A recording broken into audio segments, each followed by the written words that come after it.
مسکرا کر دیکھو رب حج کا ثواب عطا فرمائے، مقبول حج کا۔ اور پھر کوئی کہہ سکتا ہے تو امام صاحب میرے تو والدین تو چلے گئے، یہ آج میں نے روایت سنی ہے، لیکن کیسے دیکھوں، میں کیسے کر سکتا ہوں، یہ فضیلت میں کیسے پا سکتا ہوں؟ امام اہل سنت حضرت امام شاہ احمد رضا خان فاضل بریلی رحمت الرحمان اس حدیث کتاب فتاوی رضویہ کے اندر آپ فرماتے ہیں جس کے ماں باپ اس دنیا سے چلے گئے ہوں، یہ نعمتیں ان سے چھین لی گئی ہوں، فرمایا جو اولاد اپنے ماں باپ کی قبر کی زیارت کرتے ہیں اللہ اسے بھی حج مقبول کا ثواب عطا فرماتا ہے۔ کس کی؟ قبر کی۔ کہیں محروم نہیں رکھا کسی کو، کوئی یہ نہیں کہہ سکتا کہ ہمیں تو موقع ہی نہیں ملا، ٹھیک ہے چلے گئے تو آج قبریں آپ کے سامنے موجود ہیں، آپ کو بلا رہی ہیں۔ کئی سال ہم اپنے پیاروں کی قبروں پہ نہیں گئے، اپنے والدین کی قبروں پہ نہیں گئے، کروڑوں روپے ہم کماتے ہیں، ہم بڑے کامیاب تاجر ہیں، میں بڑا مفتی، بڑا عالم ہوں، میں بڑا افسر ہوں، میں بڑا سمجھدار ہوں، باشعور آدمی ہوں، میرا گھر دیکھے سنگ مرمر لگا ہوا ہے، میرے گھر میں اعلیٰ ماربل کی ٹائلیں نصب ہیں، میرے گھر کے گیٹ بڑے اعلیٰ ہیں، جدید ٹیکنالوجی والے میرے ہاں گیٹ ہیں، ساز و سامان ہے، سردیوں کا بھی گرمیوں کا بھی سب کچھ خوبصورت ہے، میں بڑا کامیاب ہوں۔ اگر ایسے کامیاب کے ماں باپ کی قبریں دیکھیں خدا کی قسم ویران ہے، ٹوٹی پھوٹی بسیدہ حالت والی وہ قبریں آوازیں دے رہی ہیں اپنی اس اولاد کو جو کامیابی کے دعوے دار ہیں۔ ایسی کامیابیاں، ایسی امیریاں، ایسی افسریاں، ایسا علم کوئی فائدہ نہیں دے رہا آپ کو کہ جب آپ اپنے ماں باپ کی قبر پہ نہیں جاتے۔ آپ کے ماں باپ جنہوں نے آپ کے لیے یہ عالیشان گھر تیار کیے، سچ بتائیں وہ ساتھ لے گئے؟ کسی کو شک ہے وہ نہ بولے، جس کو شک نہیں ہے بولے لے گئے ساتھ؟ کوئی کہہ سکتے ہاں میرا باپ 5 مرلے زمین لے گیا، اتنے گز پلاٹ لے گیا، فلاں بنگلہ ساتھ لے گیا، گاڑی لے گیا، نہیں لے گئے۔ جب آپ کے ماں باپ نہیں لے گئے تو لے آپ بھی نہیں جائیں گے، تو پھر آباد کس کو کریں؟ یہ اسے آباد کرنے سے بہتر ہے آپ اسے آباد کریں جو آپ کی پکی منزل ہے، جو آپ نے طویل سفر، روایتوں میں آتا ہے کہ وہ شخص بے وقوف ہے، احمق ہے کہ وہ سفر کرے اور سفر کے لیے سامان تیار نہ کرے۔ میں نے یہاں سے لاہور جانا ہو، بھاگلپور جانا ہو، میرا اگر 12 گھنٹوں کا سفر ہے تو میں اس کی تیاری کرتا ہوں، 4 دن پہلے 2 دن پہلے میں بکنگ کراتا ہوں، کہیں بھی مجھے گیٹ میں نہ بیٹھنا پڑے، کہیں کھڑے ہو کر سفر نہ کرنا پڑے۔ اس کے بعد اگر سردی ہے میں اس کے لیے لباس رکھتا ہوں، گرمی ہے تو اس کے لیے الگ کپڑے ہیں، اور پھر ساتھ میں کھانا بھی لے کے جانا ہے، چائے کا بھی انتظام کرنا، بھی تھکاوٹ ہوگی تو چائے پی لوں گا، سر درد ہوگا تو سر کی گولی ہوگی، سارے انتظامات کرتے ہیں۔ 6 دن کا سفر ہے، میں جیب میں ہزاروں روپے لے کے جاتا ہوں، کنگھی نہ ہو، پریشانی نہ ہو، تنگی نہ ہو، کس سے مانگنا نہ پڑے۔ میاں 6 دنوں کا سفر، اتنی بڑی تیاری اور اتنا بڑا سفر کہ قیامت تک اسی قبر میں رہنا ہے، اسی گھر، اس اندھیرے گھر میں پڑے رہنا ہے، تو کیا اس کی تیاری نہیں کرنی ہم نے؟ تو فرمایا بے وقوف ہے وہ شخص جو اس سفر کی تیاری نہیں کر رہا۔ کریے تیاری، اور یہ تیاری کیسے ہے؟ اعمال صالحہ کرے، نیک کام کرے، خود قبرستان جایا کرے۔ ارشاد فرمایا گیا قبرستان جاؤ گے تو موت یاد آئے گی۔ شاید ہم قبرستان اس لیے نہیں جاتے کہ اب موت کو یاد نہیں کرنا چاہتے، شاید ہم مرنا نہیں چاہتے۔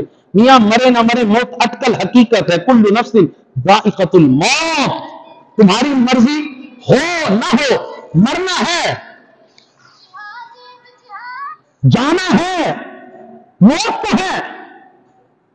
اور اگر آپ اپنے ماں باپ کی قبر پہ نہیں جاتے، میں گارنٹی کے ساتھ کہہ سکتا ہوں، آپ ذرا اپنی نظریں گھمائیں اپنے خاندانوں میں، اپنے رشتہ داروں میں، اپنے محلے والوں میں، جن کے ماں باپ اپنے ماں باپ کی قبروں پہ نہیں جاتے، ان کی اولادیں ان کی قبروں پہ نہیں آتی۔ چاہتے ہیں آپ کی قبر پہ آپ کی اولاد آئے، ہر جمعہ ہاتھ پکڑیں قبرستان لے جائیں، یہ تمہارے دادا کی قبر ہے، یہ تمہاری دادی کی قبر ہے، ہاتھ پکڑنے لے جائے۔ بچے کا ذہن بنے گا کہ دادا دادی کی قبر پر، ماں باپ کی قبر پر آیا جاتا ہے۔ آپ چلے جائیں گے تو اس کی عادت ہوگی، آئے گا۔ آپ کبھی لے ہی نہیں گئے، اسے پتہ ہی نہیں کہ قبرستان بھی جایا جاتا ہے، کیا اس نے آپ کے لیے دعائیں کرنی۔ اور آقا علیہ الصلوۃ والسلام نے ارشاد فرمایا، بڑی پیاری روایت، حضور علیہ الصلوۃ والسلام نے ارشاد فرمایا، جو شخص ہر جمعہ اپنے ماں باپ کی قبر پہ جاتا ہے، ان کے لیے دعا کرتا ہے، اللہ پاک بے حساب اجر عطا فرماتا ہے، اللہ خاتمہ ایمان پہ فرماتا ہے، اللہ قبر سنوارتا ہے، اللہ آخرت سنوارتا ہے، حج مقبول کا ثواب عطا فرماتا ہے۔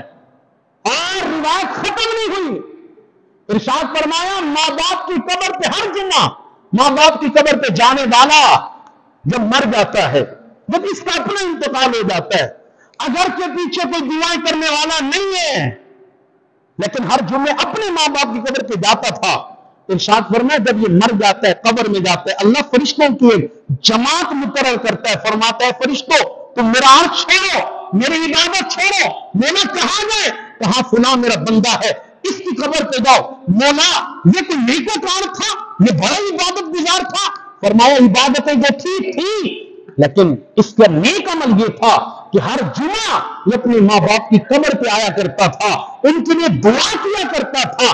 تم اس کی قبر پہ جاؤ، مولا کیا کرے؟ فرمایا میری رحمت کی دعائیں کرو، میری رحمت کی، اور میری رحمت اس کی قبر پہ اتارو۔ مولا کب تک؟ 1 ہفتہ، 2 ہفتے، مہینہ، 2 مہینے، سال، 2 سال، 10 سال، 20 سال؟ فرمایا نہیں، یوم القیامہ، قیامت کے دن تک دعائیں کرنا تمہارا کام ہے، اسے جنت دینا مجھ خدا کا کام ہے۔ جاؤ تو صحیح، جن کو ہم نے خالی پتھر سمجھ رکھا، یہ جو نعرے آپ کے کانوں میں گونجتے ہوئے آپ کی دعاؤں سے کچھ نہیں ہوتا، یہ صرف آپ کو قبرستان جانے سے روکنا ہے۔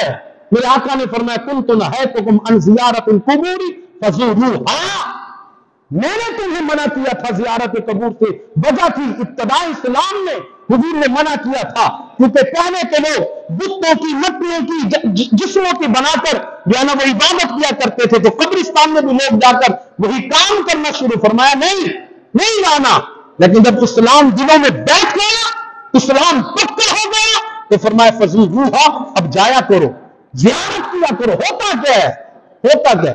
آقا علیہ الصلوۃ والسلام ایک شخص کی قبر سے گزرے، عذاب نازل ہو رہا تھا، آقا علیہ الصلوۃ والسلام نے فرمایا اس قبر والے، اس کی قبر پر عذاب نازل ہو رہا ہے۔ 2 لوگ تھے، 2 کی قبروں پہ عذاب نازل ہو رہا تھا، یا رسول اللہ اس کی قبر پہ کیوں ہو رہا ہے؟ فرمایا یہ چغل خور تھا، ادھر کی ادھر لگاتا تھا، چغل خور، اس لیے اس کی قبر پہ عذاب ہو رہا ہے۔ دوسرا ارشاد فرمایا یہ پیشاب کے قطروں سے نہیں بچتا تھا، چھوٹے پیشاب کے قطروں سے نہیں بچتا تھا، اس لیے عذاب میں گرفتار ہے۔ آقا علیہ الصلوۃ والسلام نے کھجوروں کی سبز جو ہے نا شاخیں توڑی، حضور علیہ الصلوۃ والسلام نے ان کی قبروں پہ رکھی۔ آقا علیہ الصلوۃ والسلام کے صحابہ عرض گزار ہوئے، یا رسول اللہ ان سے کیا ہوگا؟ ارشاد فرمایا جب تک یہ ہری رہیں گی، خدا کا ذکر کرتی رہیں گی، ان پہ اللہ کرم کرتا رہے گا، اللہ انہیں عذاب قبر سے محفوظ رکھے گا۔ کھجور کی سب شاخیں ذکر کریں، رب قبر والوں کو فائدہ پہنچائے۔ سگا بیٹا قبر پہ کھڑا ہو کے پڑے، رب فائدہ نہیں دے گا؟